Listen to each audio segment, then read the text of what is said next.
जय हिंद, नमस्कार दोस्तों, गुड मॉर्निंग। आप सबों का स्वागत है सर्विस क्लासेज केजीजी में।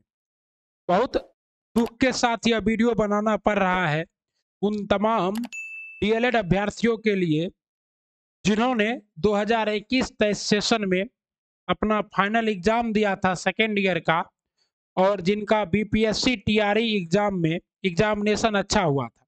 उन्हें लग रहा था कि वो अब क्या बनने वाले हैं, शिक्षक बनने वाले हैं।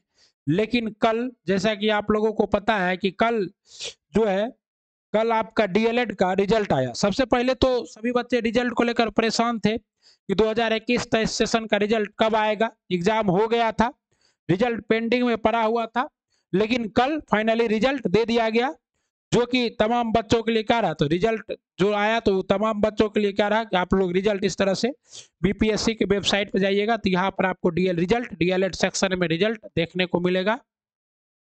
आप जल्दी से जाकर अपना रिजल्ट देख सकते हैं। यहाँ पर सेशन है 2022-24 का, 22-24 का फर्स्ट ईयर और 23-24 का सेकेंड ईयर। तो वहाँ पे आप जाइएगा, उसके बाद आपको क्या होगा, रोल नंबर और रोल कोड डालना है और आप अपना रिजल्ट देख सकते हैं कि आपका रिजल्ट क्या हुआ। यहाँ रोल कोड डालना है, यहाँ रोल नंबर डालना है, सर्च कीजिए, आपका रिजल्ट आ जाएगा। ओके, तो इसी तरह से कल बहुत सारे बच्चों के लिए खुशी का दिन था कि उनका रिजल्ट आ गया, क्योंकि अगर बीपीएससी शिक्षक बहाली में कहा गया था कि आपका जो हम लोग डॉक्यूमेंट वेरिफिकेशन करेंगे, डीवी से पहले आपका रिजल्ट आना चाहिए। रिजल्ट आ गया, लेकिन क्या हुआ इस बार रिजल्ट में बहुत सारे बच्चों को बैक लग गया है। बैक लग गया है। अब जिन बच्चों को बैक लग गया और उनका पीआरटी में शिक्षक भर्ती में अच्छा आ रहा था, क्या हो रहा था, पीआरटी में उनका रिजल्ट अच्छा था, टीआरई में उन्होंने अच्छा किया था, अच्छा नंबर ला रहे थे, लेकिन क्या हुआ कि डीएलएड रिजल्ट में ही बैक लग गया। अब उनका क्या होगा। 2021 सेशन का रिजल्ट ऐसा क्यों दिया गया, जबकि पता है कि शिक्षक अभ्यर्थी इस बार के लिए उनके लिए क्या है, विशेष मौका है, वो शिक्षक बन सकते हैं। ओके, शिक्षक बन सकते हैं। क्या पता बीपीएससी टीआरई उनका अच्छा गया हो और आप यहाँ पे रिजल्ट में 1 नंबर 2 नंबर कारण बैक लगा दिए। जैसे कि मेरे सामने देखिए, आप लोगों के सामने एक खुला हुआ है इनका, ये Bihar school examination board Patna का है, diploma in elementary education face to face final statement of the mark session 2021-23 examination. तो इनका रिजल्ट आया, पार्ट 1 में ये पूरी तरह से पास है, लेकिन पेपर देखिए सेमेस्टर 2 में यानी सेकेंड ईयर में ये हर जगह पास है। बस एक जगह यहाँ देखिए, इंग्लिश में इनको क्या किया गया है, मात्र 6 नंबर दिया गया है, और जिस वजह से इनको क्या लग गया, बैक इन सेकेंड ईयर क्या लग गया। ऐसा एक दो नहीं, बल्कि ऐसे हमारे अंदाज से लगता है हजारों बच्चे इस बार हैं जिनको किसी न किसी पेपर में सेकेंड ईयर में बैक लग गया है। अब जब इनको बैक लग गया, अब ये बैक लगे हुए बच्चे क्या कर सकते, क्या शिक्षक बन सकते, क्या इन्हें जो है बीपीएससी ऐसे बच्चों को कुछ मौका देगा जो बैक लग गया। तो बैक लग गया, अब आपका क्या है, रिजल्ट ही नहीं है। जब आपका रिजल्ट नहीं है तो आप तो शिक्षक नहीं बन सकते हैं, क्योंकि बीपीएससी का कहना ही था कि आपका रिजल्ट होना चाहिए। सीटीईटी, इसी तरह सीटेट में बहुत बच्चे क्या करेंगे, बहुत बच्चे बच्चे फाइल कर जाएंगे, फिर यहाँ भी फंस जाएगा। सीटेट में भी जो बच्चे फाइल करेंगे उनका भी मामला फंस जाएगा। डीएलएड में जिनको बैक लग गया उनका भी मामला फंस गया। लेकिन अब मान लीजिए 4-5 नंबर के लिए अगर आप 12 सब्जेक्ट 10 सब्जेक्ट जैसे 2 में सेकेंड ईयर में होता है, 10 सब्जेक्ट में अगर एक सब्जेक्ट में आपको बैक है, आप क्या कीजिएगा, इस बैक को कैसे दूर कर सकते हैं। सबसे पहले आपको क्या करना है, चैलेंज करना है बीएसईबी में जाके। लेकिन क्या है कि बीएसईबी मैट्रिक इंटर का चैलेंज का तो बहुत जल्दी जवाब देता है, लेकिन डीएलएड के चैलेंज का बहुत जल्दी जवाब नहीं आता है। तो पहले आपको चैलेंज करना है बीएसईबी में अपने रिजल्ट को, क्योंकि अपने रिजल्ट को चैलेंज कर देना है। हो सकता है कि इसके बाद आपका जो 4-5 नंबर से क्या है, 5 नंबर 4 नंबर से जो क्या है पहले जिनको बैक लगा उनका बैक क्लियर हो जाए, बैक क्या हो जाए, क्लियर हो जाए, और वो फिर टीचर बनने के लिए एलिजिबल हो जाए। लेकिन जिनको ये बैक क्लियर नहीं हो रहा है तो उनको क्या करना है, जल्दी से डेट लेना है कि सर कब तक में मेरा चैलेंज को एक्सेप्ट कर लिए हैं तो कब तक में इसका रिजल्ट दीजिएगा। और जैसे ही चैलेंज के रिजल्ट का डेट खत्म हो तो आरटीआई लगा दीजिए। क्या लगा दीजिए, आरटीआई लगा दीजिए कि सर जो हम लोग चैलेंज किए थे, जो हम लोग चैलेंज किए थे उसको हमको जानकारी चाहिए कि हमारा चैलेंज का क्या हुआ, क्योंकि चैलेंज का डेट खत्म हो जाने के बाद भी बीपीएससी की तरफ से बीएसईबी की तरफ से कोई ज़्यादा रिस्पॉन्स नहीं आता है। पार्ट 1 में भी बहुत सारे बच्चों को बैक लगा था। ओके, तो इसलिए चैलेंज कर देना है, चैलेंज करने के बाद आरटीआई लगा देना है, यही कर सकते हैं। और साथ ही साथ आंतरिक में तो कोई बच्चे फाइल नहीं ही किए होंगे, जो भी बच्चे फाइल किए होंगे वो बाय में फाइल किए होंगे। अब आप बाय में फाइल किए, एक्सटर्नल एग्जाम में फाइल किए हैं, तो आपके लिए कोई ऑप्शन है नहीं, आप बस वही कर सकते हैं। हमारे पास ऐसे बहुत बच्चों का मैसेज आया अक्सर, हम भाई हम देखो ना, मेरा तो सारा उम्मीद पर पानी फिर गया। हम शिक्षक बनने का सपना देखे थे, बीपीएससी टीआरई में मेरा बहुत अच्छा एग्जाम गया था, किसी का 60 नंबर आ रहा है, किसी का 68 आ रहा है, किसी का 65 आ रहा है, लेकिन डीएलएड में इस तरह से एक पेपर में बैक लग गया है। अब ऐसे बच्चे को क्या है, जीवन बहुत मुश्किल हो गया है। और सबसे बड़ी बात है ये है कि जैसे ये बच्चे हैं जिनको बैक लग गया है, जिनको बैक लग गया, तो ये जो है अक्टूबर में जो आ रही है, अक्टूबर नवंबर में जो वैकेंसी आ रही है 6 to 8 में, उसमें भी ये अपियर नहीं हो सकते, क्योंकि उसमें भी इनको तो बैक ही है रहेगा। क्योंकि अब अगले साल रिजल्ट, अगले साल एग्जाम, तो अब इस बैक का एग्जाम तो अगले साल फिर मार्च में होगी, तुरंत एग्जाम तो होती नहीं है। अगले साल जब मार्च में एग्जाम होगा तो ये बैक वाले बच्चे क्या करेंगे? ऐसे बच्चों को चाहिए कि आप लोग क्या कीजिए, पीएसईबी के ऑफिस जाइए। आज तो फ्राइडे है, तो आप लोग एक काम करिए, मंडे को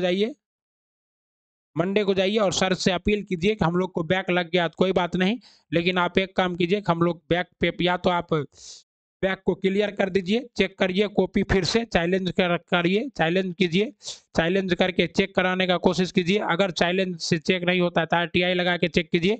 नहीं तो बहुत सारे बच्चे हैं, जैसे कि हम बोल ही रहे हैं कि हजारों बच्चे हैं, तो सबों बच्चों को एकजुट होना पड़ेगा और मांग करनी होगी कि हमारा क्या कीजिए, इस एग्जाम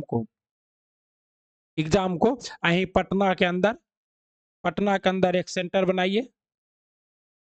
सेंटर बनाकर क्या कीजिए, सेंटर बनाकर हम लोगों का जो है एग्जाम पटना के अंदर ही क्या कीजिए, पटना के अंदर हम लोगों का एग्जाम डीएलएड जो बैक पेपर का एग्जाम लेके, काहे कि अगर मान लीजिए समय से चलिएगा तो आप लोगों का एग्जाम मार्च अप्रैल में होगा, अगले साल 2024 में। तब तक आप लोगों का सारा कुछ समाप्त हो चुका होगा, बीपीएससी शिक्षक भर्ती का सारा चांस जा चुका होगा। और अभी जो वैकेंसी आई है 1,79,000, फिर 1 लाख आ रही है, फिर 1 लाख आ रही है अक्टूबर में। इसके बाद फिर वैकेंसी 4 से 5 साल तो साल नहीं ही आएगी, ऐसा लगभग नहीं बल्कि 100% श्योरिटी के साथ।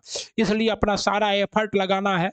अगर आपको नौकरी चाहिए तो आपको हजारों बच्चों के एक साथ पहुंचना होगा बीएसईबी के कार्यालय, वहां मांग करनी होगी एग्जाम, या तो हम लोगों का कॉपी फिर से चेक कीजिए, रीचेक कीजिए, चैलेंज कीजिए, आरटीआई लगाइए, और या फिर बीएसईबी से मांग कीजिए कि हम लोगों का पटना में सेंटर बना के बैक पेपर का एग्जाम लेके रिजल्ट दिया जाए। लेकिन अब ये सब निर्भर करता है बीएसईबी पे, वो आपके साथ क्या करती है। और बीपीएससी के पास तो आप जा भी नहीं सकते इसलिए क्योंकि आप, ये डीएलएड का मुद्दा है, ये मुद्दा तो बीएसईबी ही सॉल्व करेगी। बीपीएससी को तो आपका रिजल्ट है, अगर मान लीजिए रिजल्ट है डीएलएड में, और उसके बाद क्या है सीटीटी, दोनों में आप एपियरिंग थे, भर दिए फॉर्म, एपियरिंग में आप फॉर्म में भर दिए, और आपका क्या है रिजल्ट किसी कारण बस रुक गया, तो आप क्या है फेल हो गए, आप बाहर हो गए, सीधा आप क्या हो गए, बाहर हो गए। इन दोनों में आप पास कीजिएगा, डीएलएड में और सीटेट में, या फिर तभी ना आप क्या कहते हैं इन होइएगा। आप इन दोनों में से किसी में फेल किए तो आप आउट हैं। इसमें आपको बीपीएससी तो ये पहले ही कह दिया था कि हम वैसे था। और सबसे बड़ी बात यह है कि आपका 3 ही मौका है, कितना मौका था, 3 मौका था, तो 3 मौका में 1 मौका भी आपका चला गया, तो मौका का कोई ज्यादा चिंता है नहीं, क्योंकि 3 मौका है, और ये 3 मौका जो है 10 साल से पहले मिलने वाला, तीनों मौका एक साथ किसी को 10 साल से पहले नहीं मिलेगा। अतः जितने भी हमारे भाई, उनके लिए हमें बहुत दिल से दुखी है हम, कि अगर वो शिक्षक, हमारा एक मित्र भी है, खास मित्र है, उनका भी डीएलएड रिजल्ट में इसी तरह पेंडिंग लग गया है। तो इसलिए विशेष रूप से इन आप लोगों के साथ हमारी सहानुभूति है। आप लोग जो हम बता रहे हैं वो कीजिए, पहले चैलेंज कीजिए, फिर बीएसईबी आयोग जाइए, वहाँ पे बात कीजिए, जो आपका एग्जाम है उसको पहले कराने की मांग कीजिए। ओके। बोलिए कि सर बैक पेपर का एग्जाम जल्दी करा लीजिए, ऐसा होता नहीं है अमूमन, लेकिन स्पेशल केस है अभी। अभी क्या है, स्पेशल केस है,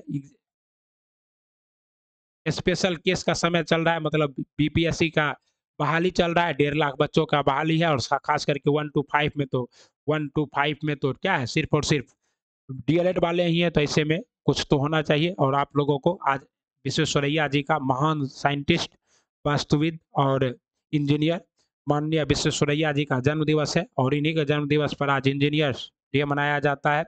तो जितने भी हमारे इंजीनियर भाई हैं उन सबों को इंजीनियर्स डे की ढेर सारी शुभकामनाएं। बस अच्छा पढ़ा लिखा इंजीनियर बने और देश के नाम को रोशन करे, और ऐसा पुल ना बनाए कि 1710 करोड़ का पुल बने और ढह जाए। है? आपको पता है खगड़िया अगवानी का कहानी बता रहे हैं। आप सबों को इंजीनियर्स डे की ढेर सारी शुभकामनाएं, और पढ़ते रहना है। और जिनका भी बैक लग गया तो अब तो डीवी में उनको जाना नहीं है, उनका डीवी भी कैंसिल हो गया, कैंसिल हो गया, वो कुछ नहीं कर सकते हैं। इसी तरह बहुत सारे बच्चे सीटीए में पास, सीटेट में पास फाइल कर जाएंगे। तो मेरे पास कुछ ऐसे बच्चे भी हैं जो बोले भैया बी BS EB हमको फाइल कर दिया, ठीक है, CTET सीटेट भी फाइल कर देगा बहुत को, तो अच्छा होगा, कंपटीशन क्या हो जाएगा, कम हो जाएगा। ऐसा मत सोचिए, कंपटीशन कम नहीं करना है। उन बच्चों से आपका कंपटीशन नहीं है जो फाइल कर रहे हैं। क्या पता उसमें फाइल करने वाले कुछ बच्चे ऐसे भी हो जिनके जीवन में बहुत समस्याएं हो। इसलिए अब जिनका भी बैक लगा है भैया, ये जो भी हमारे हैं जो भेजे हैं, इनका सब कुछ हम ब्लर कर दिए पर्सनल कारण से। ये सब आप नहीं दे सकते, लेकिन ये देख सकते हैं कि मात्र एक सब्जेक्ट इंग्लिश में इनको 9 नंबर दिया गया है, और थोड़ा सा गलती की वजह से इनको क्या लग गया, बैक लग गया। और अब ये क्या कर सकते, शिक्षक नहीं बन सकते थे। इन सबों को साथ हमारे साथ संवेदना है। हम लोग जो कर सकते थे वो किए, हमने आपको रास्ता बताया, अब इस रास्ते पे आप चलिए, हो सकता है आपके साथ कुछ अच्छा हो। ओके, बाकी सारे इन्फॉर्मेटिव वीडियो के लिए आप हमारे चैनल के साथ जुड़े रहिए, पढ़ते रहिए। ओके, जाके रिजल्ट चेक नहीं किए हैं तो चेक कर लीजिए। धन्यवाद, मिलते हैं अगले वीडियो में, तब तक के लिए श्री शिवाय नमस्तुभ्यम। महादेव आप सबों का क्या करे, कल्याण करे, आप सबों का बेहतर भविष्य हो, इसी कामना के साथ आपसे विदा लेते हैं। सर्विस क्लासेस KG को लाइक सब्सक्राइब शेयर करना मत भूलिएगा। धन्यवाद।